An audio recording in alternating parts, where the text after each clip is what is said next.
Hey, you all. As promised, started the reading Sabbath this week and kind of been starting to get into the middle of that. And just wanted to give a quick review on one of those books. As we discussed, Petrus von Maastricht's volume one of his theoretical practical theology. And this has definitely been a read that's been really enjoyable. I think because it tries to pursue a more comprehensive view of theology than typically the disciplines do at present day. You see, I mean, mainly because of the Enlightenment and for the over specification of disciplines, especially in our day, where theologians just kind of stay in one specific groove of theology, where it be practical or pastoral or systematic or biblical or historical or whatever. And there's strength to that, but there's also weakness to that. And one of the great weaknesses is that it does bifurcate a lot of how you practiced Christianity when you read such a narrow application of it or discipline of it. And Van Maastricht's work really is a healing remedy for all that. I think it's a very, very useful tool for pastors and lay leaders in churches, especially on how to put together the discipline of Christian living.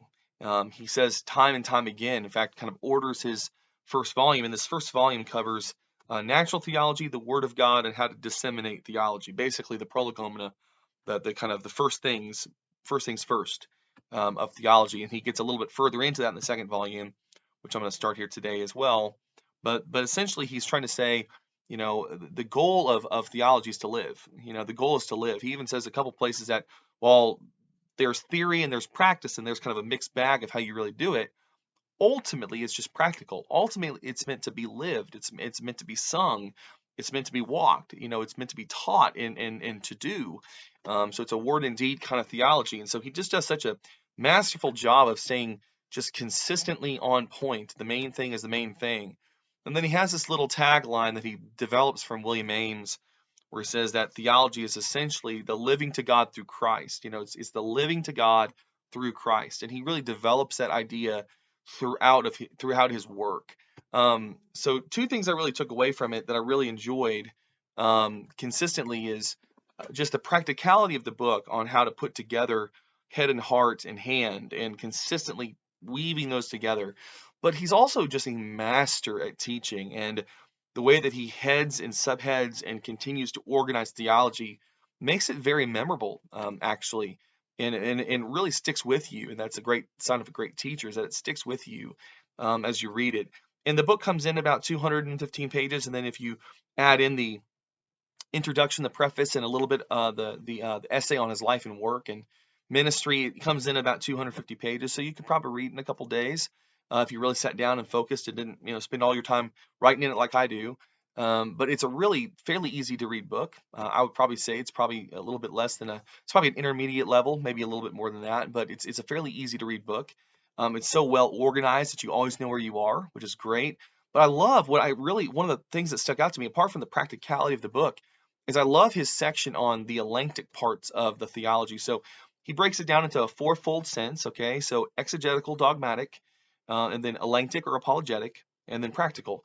And what I love about this part of the book, and he's going to stick with this the whole time, is just how it really does help kind of be more incisive and precise on what we mean by this and what everyone else means. And I just think we as Reformed, as I'm talking about, and he always says the Reformed say this, and that's a pretty broad thing to say, but he does a great job of saying, in contrast, distinction to the pagans and the pseudo Christians. He calls them pseudo Christians, and so it really is helpful. So in the pagans, he would include obviously anyone who does not have some sense of Christian revelation or denies Christian revelation. So you're going to see this along the lines of pagan philosophers.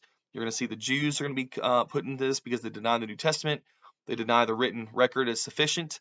You're going to see that the Muslims put in this, of course, as well. Then you're going to see what he calls pseudo-Christians, where he's going to group anywhere between who he calls Papists, the Roman Catholics, all the way to the Remonstrants, the Arminians, and he's going to group them all together, though while they're all pseudo-Christians, they all have differences in what they disagree with the Reformed about and what we disagree with them about. But again, he's consistent as he goes through that with every one of those and it's not overly laborious or anything. And that's what I really like about it is that he's to the point about that. He doesn't belabor it. He doesn't exhaust it or something. It's not alenctic theology like Turretin's. It's including alenctic theology, but it's not belaboring alenctic theology. It's really focusing on practical theology. Ultimately, he even begins the writings with his fixes his essay on how to preach at the very beginning, because he's trying to say this is meant for preaching, this is meant for teaching, this is meant to be enlarged for people to hear and to see by faith. So I think just the book is absolutely spectacular. It's an easy to read book. Like I said, probably an intermediate level of theology for these kinds of books, of kind of volumes of theology, probably an intermediate level. Very practical, but very organized, very easy to remember, very memorable, easy to know where you're at, easy to kind of glean a lot from one section. And just the organization is very pristine. He's consistent in how, like, the amount of space he gives to the alenctic portion consistently, so it's not laborious. I really love how he gives one verse or two to be a header for theology, and then distinguishes all the different aspects of theology from just that one verse, that one header, which again, it's kind of a scholastic Puritan style of doing things, which is really great if you're used to reading Puritans, or kind of this more scholastic Puritans like John Owen, or others similar to him, Wilhelmus Abrakel and some others.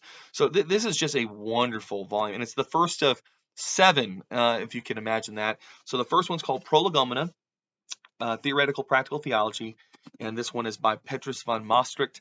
The second volume, which I'll give a review of hopefully by the end of the week as I finish this one, is Faith in the Triune God. And notice right after Prolegomena, he does situate faith. So it's interesting how he places faith there instead of in the Ordo Salutis, which is typical of Reformed theologians, because I think he's trying to build an argument based upon Hebrews 11, 1 through 6, that we must begin with faith. We must begin that God is the creator. We can't just put it into the situation of salvation, but we also must put faith into the creation itself is of God. I think he's right, and I think that's why he's going to avoid a lot of the rationalistic deductionism that many of us have to kind of work our way through, wind our way through to get to faith. I think we must start with faith and then lead to understanding. So I think Van Rostrick is really, really good, and is a very reliable guide on how to do theology for the purpose of living it to God through Christ. So review of volume 1 is that it gets an A+ across the board on memorability, on just teaching style, on conciseness and preciseness, especially with the alenctic portion in there. And it's I think he doesn't overbear on words. He's saying what needs to be said. He's not just writing for the sake of writing. You feel like you're getting exactly what you need to get when you're reading him. So it's not just voluminous in the amount of words. I think he's using them with an economy that really lends itself to learning. So probably one of my favorite volumes I've ever read on theology as it goes for theology books. So next volume, volume 2 on Faith in the Triune God. I should review that one hopefully later this week after Thanksgiving. All right, signing off.